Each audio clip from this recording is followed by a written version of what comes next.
2 সপ্তাহের যুদ্ধবিরতি চললেও মধ্যপ্রাচ্যে ইরান সংকট এখনও পুরোপুরি শেষ হয়নি।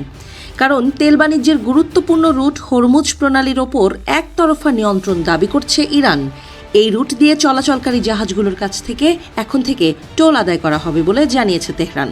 কেবল টোল পরিশোধ করা জাহাজগুলোকেই এই রুট দিয়ে চলাচল করতে দেওয়া হবে। অন্যথায় ইরানের এই নিয়ম অমান্যকারী জাহাজগুলোতে হামলা চালিয়ে ডুবিয়ে দেওয়া হবে বলে সতর্ক করেছে তেহরান। এই পরিস্থিতিতে ইরানের হামলার ভয়ে তেলবাহী জাহাজের নাবিকরা এখনও হরমুজ প্রণালী দিয়ে চলাচল করতে ভয় পাচ্ছেন।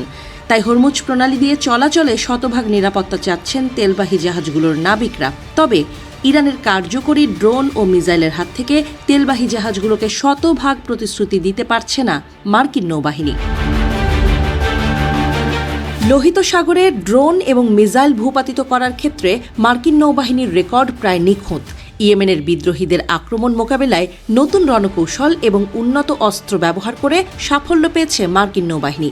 কিন্তু এই প্রায় নিখুঁত সাফল্য হরমুজ প্রণালীতে বাণিজ্যিক জাহাজ বা তেলবাহী ট্যাঙ্কারগুলোর আতঙ্ক দূর করতে পারছে না। কারণ একটি জাহাজ যখন কয়েক মিলিয়ন টন অপরিশোধিত জ্বালানি তেল নিয়ে চলে, সামান্য একটি মিসাইল আঘাত হানলেই তা মহা বিপর্যয় ডেকে আনতে পারে।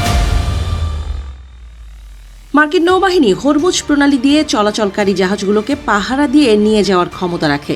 তাদের কাছে আকাশ, মহাকাশ এবং সমুদ্রপৃষ্ঠ থেকে নজরদারি করার জন্য অত্যাধুনিক সেন্সর ও রাডার রয়েছে। কিন্তু ইরানের ড্রোন ও মিসাইলের নিখুঁত তেলবাহী জাহাজে আক্রমণ করে তাতে কেবল নৌবাহিনীর আশ্বাসের ঝুঁকি নিতে রাজি নন জাহাজ মালিকরা। বর্তমানে ইরানের মূল লক্ষ্য হল হরমুজ প্রণালীতে টোল বসিয়ে যুদ্ধের ক্ষয়ক্ষতি মেটানো।